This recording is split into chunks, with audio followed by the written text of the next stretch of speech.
News 18 Gujarati afternoon prime bulletin સાથે પૃથા હાલ અત્યારે ગુજરાતમાં વ્યાજખોરો સામે ગાળિયો કસાયો છે। રાજ્યના ગૃહ વિભાગે અઠવાડિયા સુધી વ્યાજખોરો સામે એક વિશેષ ડ્રાઈવ શરૂ કરી છે। લોક દરબારો થકી પોલીસ સીધી ફરિયાદો સાંભળી રહી છે। જો કે અહીં સવાલ એ થાય છે કે આખરે વ્યાજખોરોની આ દલદલ છે શું? આખરે વ્યાજખોરોની મોડસ ઓપરેન્ડી શું છે? વ્યાજખોરોની આ માયાજાળથી બચવાના ઉપાયો શું છે? વ્યાજખોરોની ચુંગાલમાં કેમ લોકો ફસાઈ રહ્યા છે? આ ચુંગાલથી બચવા શું કરી શકાય છે? દરેક સામાન્ય માણસને આ સવાલો તો થતા જ હોય છે અને તેથી જ ન્યૂઝ 18 ગુજરાતી પર દરેક માટે આંખો ખોલતો આ અહેવાલ છે। આજે ગુજરાત પોલીસના નિષ્ણાંત અધિકારીઓ વ્યાજખોરોની આ માયાજાળને વીંધશે અને આપશે આપના પ્રશ્નોના જવાબ। તો વ્યાજખોરી સામે હાલ અત્યારે લાલ આંખ ખોલતો અહેવાલ ન્યૂઝ 18 પ્રસારિત કરી રહી છે। જે પોલીસ વિભાગના અધિકારીઓ નિષ્ણાંત અધિકારીઓ છે તે તમારા પ્રશ્નોના જવાબ આપશે। તો વ્યાજખોરી સામે લાલ આંખ રાજ્યના ગૃહ વિભાગે કરી છે। લોક દરબાર ચાલી રહ્યો છે જેમાં લોકો વ્યાજખોરોના ત્રાસથી કંટાળી ગયા છે। તેઓ પોલીસને સીધી રજૂઆત કરશે અને ત્યારબાદ વ્યાજખોરો પર ગાળિયો કસાશે। તો વ્યાજખોરોના ચુંગાલમાં લોકો ફસાતા જાય છે। જેટલા વ્યાજખોરો હોય છે તે લોકોની મજબૂરીનો ફાયદો ઉઠાવતા હોય છે। તેમને પૈસાની જરૂર હોય છે ત્યારે પૈસા આપે છે અને માત્ર 1-2% નહીં, 5% નહીં, પરંતુ 15 થી 20% સુધીનું વ્યાજ પણ આ વ્યાજખોરો સામાન્ય લોકો પાસેથી વસૂલતા હોય છે અને વ્યાજના જે ચક્રવ્યૂહમાં છે તેમાં સામાન્ય લોકો ફસાતા જાય છે અને તેઓ પછી તેમાંથી બહાર નથી નીકળી શકતા અને અંતે ઘણી વખત તેઓ જીવન પણ ટૂંકાવે છે। ત્યારે આ વ્યાજખોરોની માયાજાળ પર હાલ અત્યારે ગુજરાત પોલીસ, ગુજરાત ગૃહ વિભાગ હાલ અત્યારે કાર્યવાહી કરી રહ્યું છે। લોક દરબારનું આયોજન કરવામાં આવ્યું છે જેમાં દરેક લોકોની સમસ્યા સાંભળવામાં આવશે।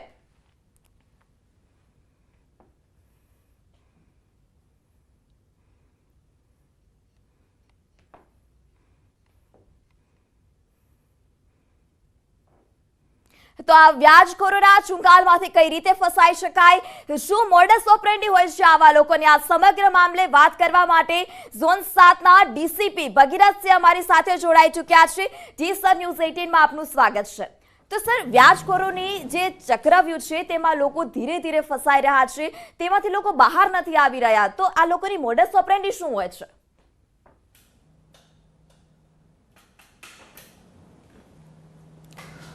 સામાન્ય રીતે જે આર્થિક રીતે નબળા લોકો છે, જેને એક જે ફોર્મલ નાણાકીય સિસ્ટમ દ્વારા વ્યાજ ધિરાણ નથી મળતું, આવા લોકો સામાન્ય રીતે પ્રાઇવેટ લેન્ડર્સ પાસેથી ઊંચા વ્યાજે ધિરાણ મેળવતા હોય છે અને ધીમે ધીમે પછી એ લોકો વ્યાજ પણ સમયસર ચૂકવી શકતા નથી અને મુદ્દલ પણ ચૂકવી શકતા નથી।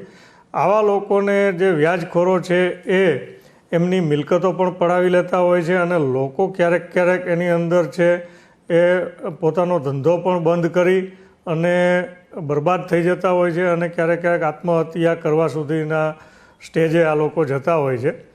તો આવા વ્યાજખોરોથી બચવા માટે રાજ્ય સરકાર દ્વારા એક અભિયાન ચલાવવામાં આવેલું છે।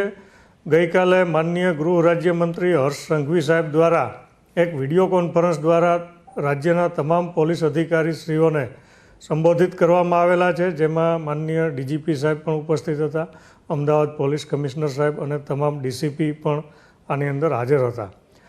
માનનીય ગૃહમંત્રીશ્રી દ્વારા અને અન્ય ઉચ્ચ અધિકારી દ્વારા આવા વ્યાજખોરો સામે ઝીરો ટોલરન્સની નીતિ અપનાવી અને કડકમાં કડક કાર્યવાહી કરવામાં આવે એ અંગે સૂચનો આપવામાં આવેલા છે અને જેના અનુસંધાને પોલીસ દ્વારા અમે અમદાવાદ શહેરના તમામ ઝોનની અંદર દરેક ઝોન કક્ષાએ ઝોન ડીસીપી દ્વારા લોક દરબાર યોજવામાં આવેલા છે અને એની અંદર જે કોઈ અરજદારો પોતે અરજી કરવા માગતા હોય અને ઇવન અરજીની પણ અપેક્ષા રાખ્યા વગર રૂબરૂમાં સાંભળી અને એમનો તાત્કાલિક છે એ ગુના દાખલ કરવામાં આવેલા છે।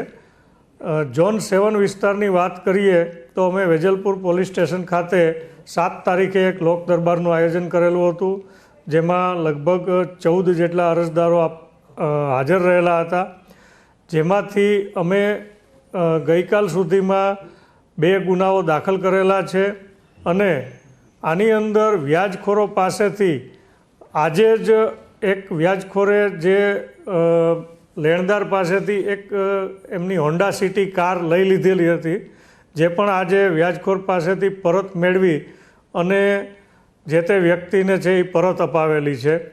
આ ઉપરાંત અમે આવતીકાલે પણ બીજું એક લોક દરબારનું આયોજન પાલડી પોલીસ સ્ટેશન ખાતે કરેલું છે. તો હું ડીસીપી ઝોન 7 વિસ્તારમાં વસતા તમામ નાગરિકો અને અરજદારોને પણ અપીલ કરું છું કે આપ કોઈપણ જાતનો ભય કે સંકોચ રાખ્યા વગર આપ આવતીકાલે સાંજે 5 વાગે પાલડી પોલીસ સ્ટેશન ખાતે અમારો સંપર્ક કરશો તો આપની અરજી ઉપર, આપના પ્રશ્ન ઉપર તાત્કાલિક ધ્યાન આપી અને યોગ્ય કાર્યવાહી કરવાની અમે ખાતરી આપીએ છીએ. જી સર, તો આ તો વાત લોક દરબારની થઈ, પરંતુ અત્યાર સુધીમાં તમારી પાસે આવા વ્યાજખોરીવાળા કેટલા કેસીસ આવ્યા છે અને તેમાં સૌથી વધારે વ્યાજ કેટલા ટકા સુધીનું વ્યાજખોરોએ લીધું છે લોકો પાસેથી?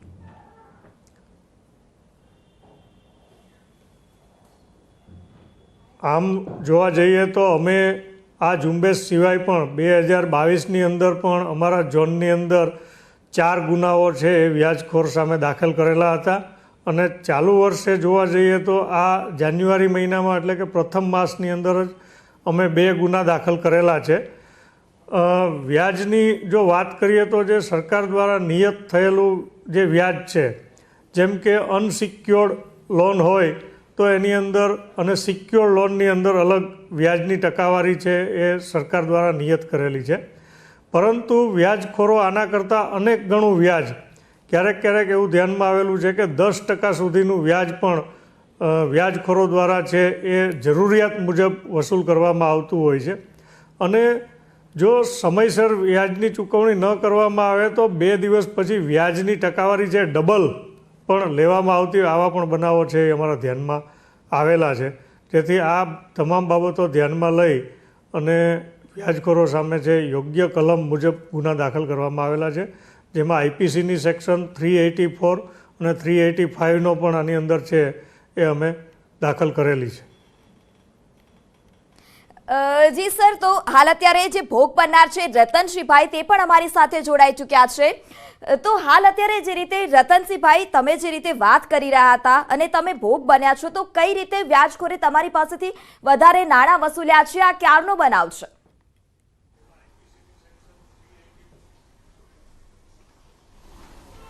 હાજી જી, અવાજ આવી રહ્યો છે મારો? હાજી. તો ચક્રવ્યૂહમાં તમે વ્યાજના ચક્રવ્યૂહમાં ફસાયા છો, તો કઈ રીતે તમને વ્યાજખોરોએ ચક્રવ્યૂહમાં ફસાવ્યા? આ ક્યારની ઘટના છે? તમે ક્યારે તમારી સાથે આ ઘટના બની?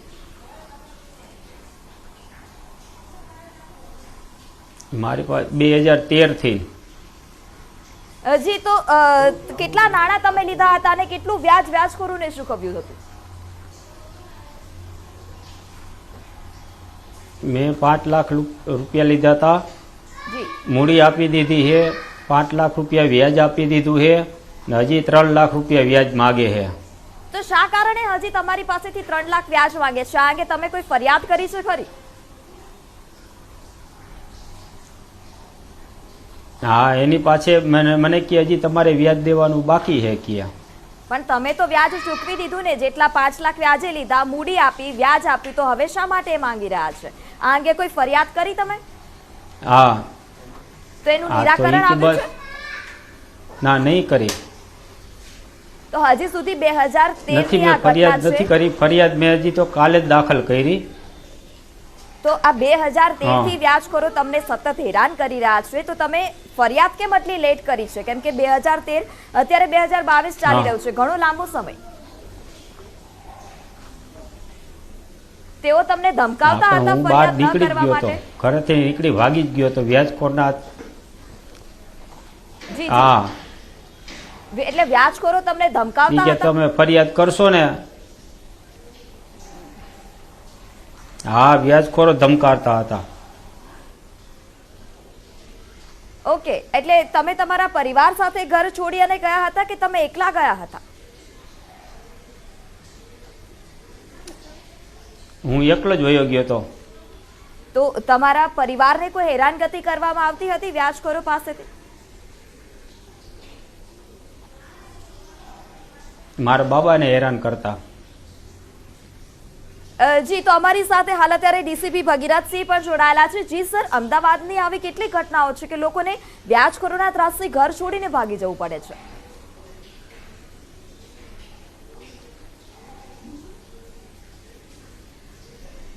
માધ્યમથી એ જ જણાવવા માગીએ છીએ તમામ નાગરિકોને કે આપે આવા વ્યાજખોરોથી કોઈ પણ રીતે ક્યારે પણ ગભરાવાની જરૂર નથી.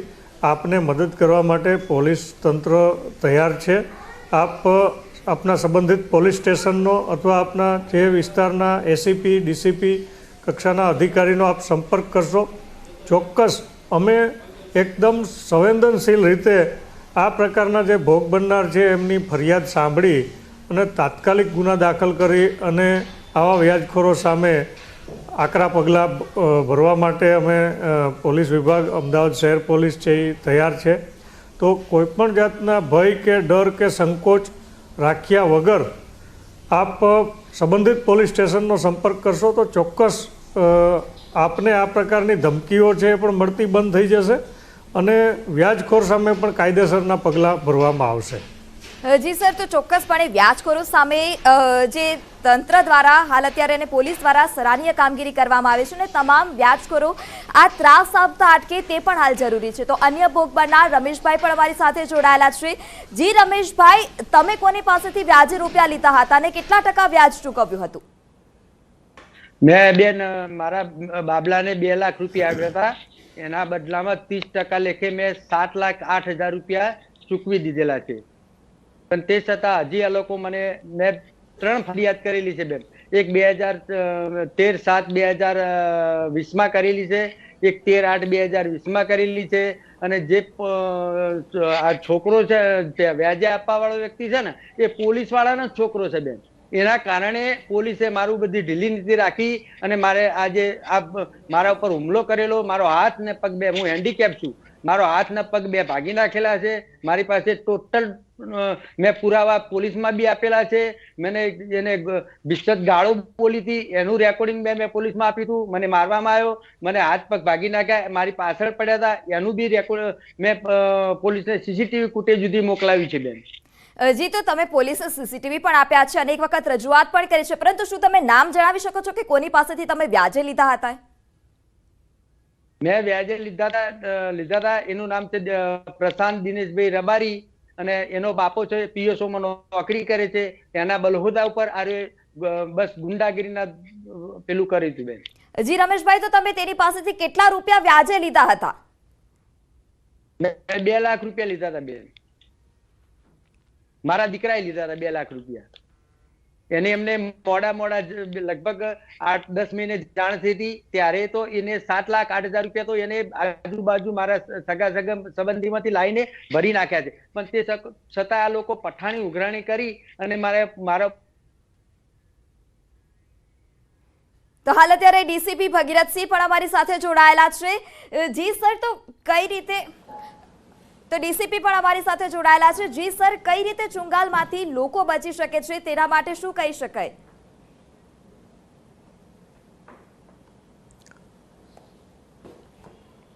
મેં હમણાં જ જે આપને વાત કરી, આપ જે કોઈ અરજદાર જોડાયેલા છે એમને સંબંધિત પોલીસ સ્ટેશનનો અથવા જે તે સિનિયર અધિકારીનો સંપર્ક કરવા માટે આપ જણાવી શકો છો.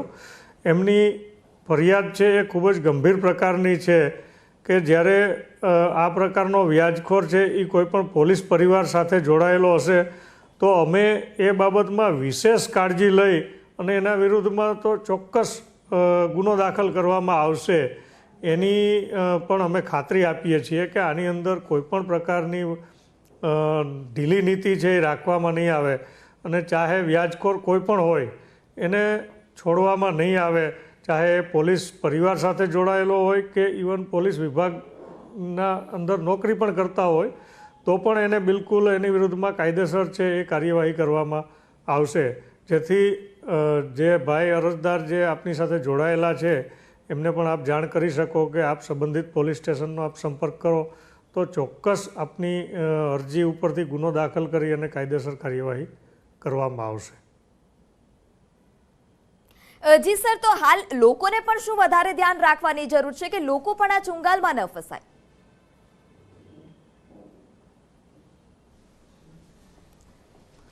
એ ખૂબ સારો પ્રશ્ન છે આપનો, કે અમે નાગરિકોને પણ આ માધ્યમથી જણાવવા માગીએ છીએ કે આપ જ્યારે પણ કોઈપણ વ્યાજખોર પાસેથી ધિરાણ મેળવો છો તો પહેલેથી જ આપ વ્યાજનો દર છે એ બાબતમાં માહિતી મેળવો. બીજું કે ઘણી વખત એવું પણ ધ્યાનમાં આવે છે કે કુલ કેટલી રકમનું ધિરાણ મેળવેલું છે, કેટલા હપ્તા પરત કરેલા છે, આ બાબતની પણ આપની પાસે જો રિસિપ્ટ કે પહોંચ જો હોય તો એ પણ પોલીસને ઇન્વેસ્ટિગેશનમાં પણ ખૂબ ઉપયોગી થતી હોય છે. અને આવા વ્યાજખોર સામે જ્યારે પૂરતા પુરાવા મેળવી અને ચાર્જશીટ કરવામાં આવે તો એને સજા કરવા માટે પણ પોલીસને અને કોર્ટને ઘણી અનુકૂળતા રહેતી હોય છે. જેથી આપ જ્યારે પણ ધિરાણ મેળવે કોઈપણ નાગરિક, ત્યારે પહેલી વસ્તુ તો એ ખાતરી કરવી જોઈએ કે જેની પાસેથી ધિરાણ મેળવો છો એની પાસે પૈસાના ધારધીર કરવા માટેનું યોગ્ય લાયસન્સ છે કે કેમ.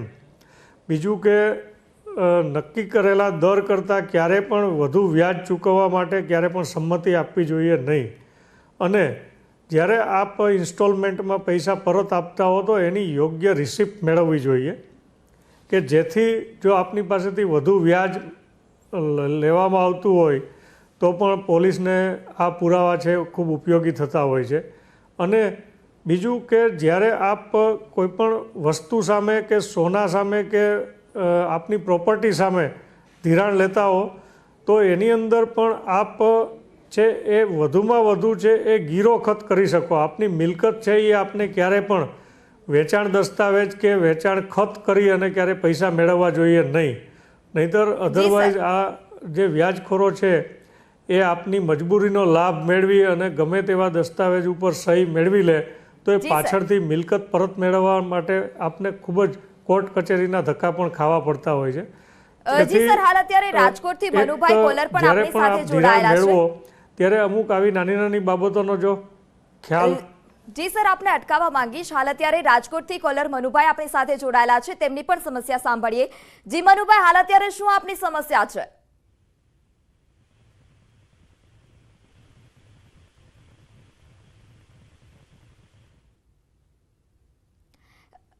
મનુભાઈ, તમને અવાજ આવી રહ્યો છે મારો? તો ફરી વખત અન્ય કોલર સાથે પણ વાતચીત કરીશું. જી સર, આપ શું કહેતા હતા?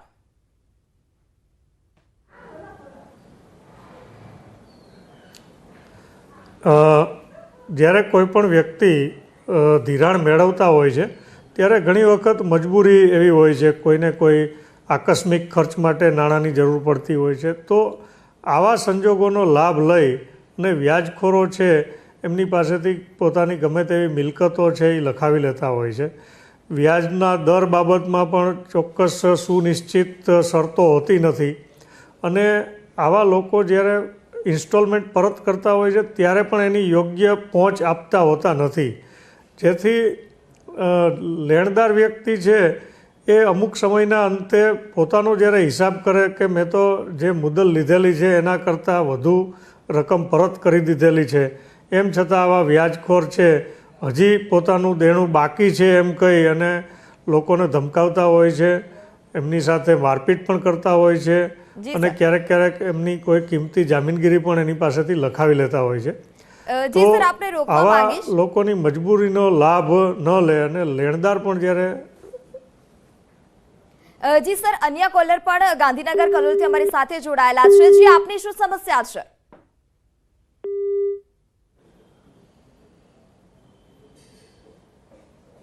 તો ભોગ બનનાર પણ આપણી સાથે જોડાયેલા છે.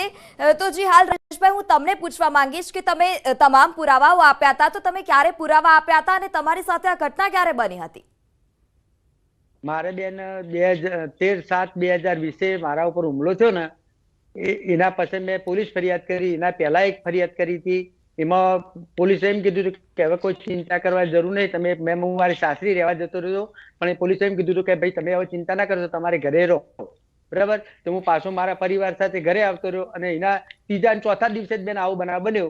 અને પછી મેં હું એડમિટ હતો દવાખાનામાં અને પછી મારા નાના ભાઈના છોકરાઓ જઈને ત્યાં અમે ફરિયાદ લખાઈ હતી અને એ લોકો ત્યાં બી આવ્યા હતા અને પછી પોલીસે મારી ફરિયાદ લીધી અને પોલીસ ત્યાં અમારે રૂબરૂ આવી અને જે તે વખત મને માર્યો તો બેન, એ દિવસે મને તો હાથના 3 ટુકડા હતા અને પગના બી 2 ટુકડા થઈ ગયેલા હતા.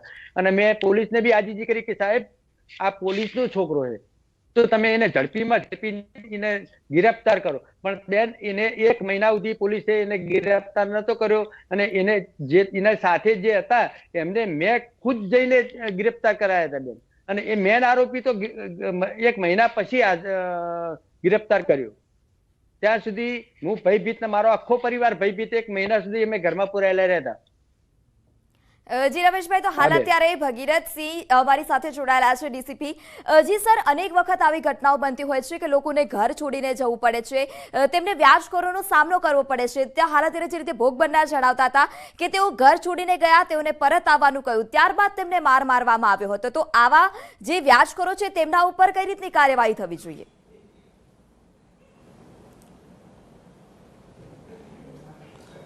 હાલમાં જે મુહિમ ચાલી રહી છે આની અંદર ગુના પણ તાત્કાલિક દાખલ કરવામાં આવી રહ્યા છે. આરોપીઓ પણ તાત્કાલિક પકડાય એ માટે પણ પોલીસ કાર્યવાહી કરે છે. અને માત્ર આરોપી પકડીને શાંતિ નથી, પરંતુ અમે લોકોની જે છીનવી લીધેલી મિલકત પણ પરત આપવા સુધીના હાલમાં પોલીસ છે પ્રયત્ન કરી રહી છે. અને આવા આરોપીઓ વિરુદ્ધ માત્ર ગુના નહીં પરંતુ પાસા કરવા સુધીની પણ જોગવાઈઓ આની અંદર છે. અને હાલમાં પોલીસ છે એ આવા વ્યાજખોરો સામે પાસાનું શસ્ત્ર પણ ઉગામી રહી છે કે જેથી સમાજમાં પણ એક મેસેજ જાય કે આ પ્રકારની કોઈ પણ પ્રવૃત્તિ છે એ રાજ્યની અંદર ચલાવી લેવામાં નહીં આવે. અને પોલીસ છે એ તંત્ર કડક હાથે કામ કરી અને આવા તત્વોને ડામી દેવા માટે પૂરતા અમે લોકો પ્રયત્નશીલ છીએ. જી સર, તો હાલ અત્યારે ભાવનગરથી કોલર પુનિત પંડ્યા પણ અમારી સાથે જોડાયેલા છે. જી પુનિતભાઈ, આપની શું સમસ્યા છે? મારી સમસ્યા કરતા એક પૂછવું હતું કે માઇક્રો ફાઇનાન્સની ઘણી બધી કંપનીઓ હોય છે જે લોન્સ પ્રોવાઈડ નાના લોકોને પણ કરતી હોય છે. તો આપણે લોકો એ સાઈડ એ નાના લોકોને પર્સનલ લોન્સ ફાઇનાન્સ લેવું પડે એ બદલે એ એજ્યુકેશન કરી અને એ લોકોને એ તરફ કેમ નથી વાળતા કે જેથી એ લોકોને નાની નાની લોન્સ પોતાની જરૂરિયાતની માઇક્રોમાંથી મળી શકે? જી સર, અત્યારે આપણે વાત એ ચાલી રહી છે વ્યાજખોરોને કઈ રીતે ડામી શકાય અને તેના દૂષણથી કઈ રીતે બચી શકાય. તો આપની એ સમસ્યા હોય તો એ જણાવશો.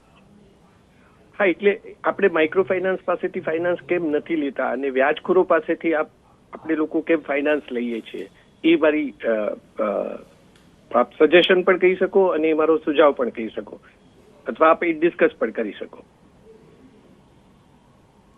જી સર, આ વિશે શું કહેવા માંગશો તમે?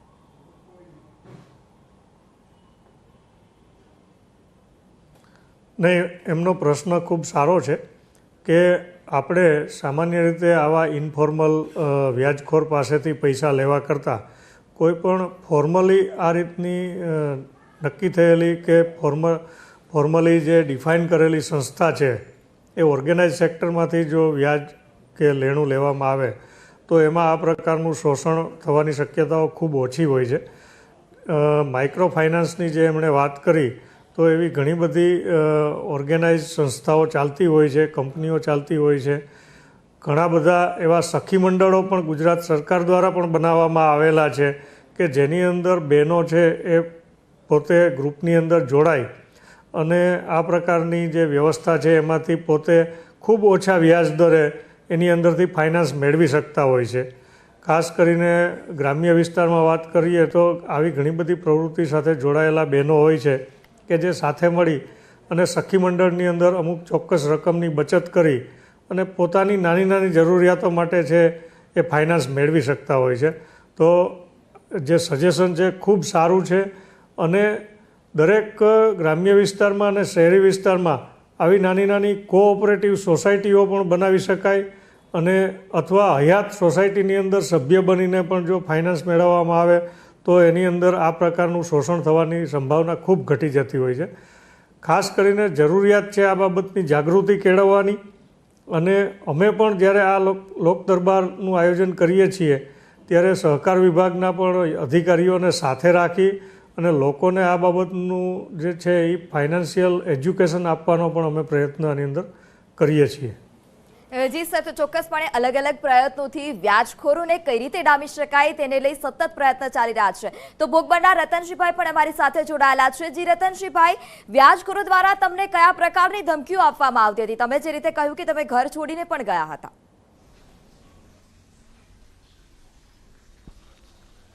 આ તો એ કે તમારે વ્યાજ આપવું જ પડશે, એમાં હાલશે નહીં, બરાબર છે.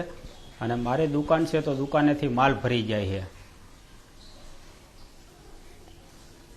જી, તો હાલ અત્યારે ભગીરથસિંહજી પણ અમારી સાથે જોડાયેલા છે.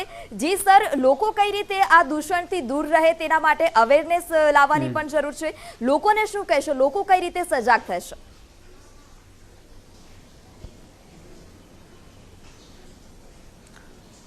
આપણે હમણાં જ જે વાત કરી એ પ્રકારનું કોઈ પણ ક્રિમિનલ આની અંદર જે એક્ટ છે, જેમ રતનસિંહભાઈએ વાત કરી કે મારી દુકાનમાંથી માલ સામાન પણ ભરી ગયેલા છે, તો આપ ચોક્કસ આપનો જે સંબંધિત પોલીસ સ્ટેશનનો આપ સંપર્ક કરો, આપ ફરિયાદ કરો. આપની ફરિયાદ ચોક્કસ પોલીસ દ્વારા લેવામાં આવશે અને આ બાબતમાં યોગ્ય કલમો સાથે ગુનો દાખલ કરી અને જે કોઈ વ્યાજખોર હશે એ આરોપીઓ વિરુદ્ધમાં યોગ્ય કલમ સાથે ગુના દાખલ કરી અને ચોક્કસ કાર્યવાહી કરવામાં આવશે. જી સર, આપ અમારી સાથે જોડાયા તે બદલ આભાર. અને જે હાલ અત્યારે રમેશભાઈ અને રતનસિંહભાઈ જોડાયેલા હતા, તો આપનો પણ આભાર. તો જે રીતે હાલ અત્યારે જણાવ્યું કે કઈ રીતે લોકો દૂષણથી બચી શકે છે, કયા કયા નવા પ્રયત્નો પણ થઈ શકે છે, અને પોલીસ દ્વારા લોક દરબારનું પણ આયોજન કરવામાં આવ્યું છે કે જ્યાં પોલીસ આવા જે ભોગ બનનાર છે, જે લોકોને વ્યાજખોરો હેરાન પરેશાન કરી રહ્યા છે, તે તમામ લોકોની સમસ્યા પણ તેઓ સાંભળશે. તો હાલ અત્યારે સમાચારમાં અત્યારે બસ આટલું જ. વધુ સમાચાર માટે જોડાયેલા રહો ન્યૂઝ 18 ગુજરાતી સાથે.